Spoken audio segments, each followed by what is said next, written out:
How to make this dark portion brighter inside Davinci Resolve. I'm going to go here to the color tab, come to this one which is the color wheels. Okay, and up here select the first one, color wheels, and here's a shadow, but don't use this one because if you drag this to the left and to the right, notice that portion remained black and a hard edge appeared there. So don't use this shadow because it's uglier, but reset it back by double clicking on it. Use this one here at lift.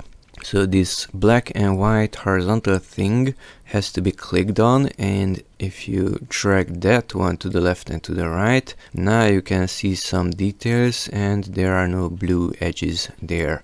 So don't use this shadow, but try to use this shadow, which is called lift.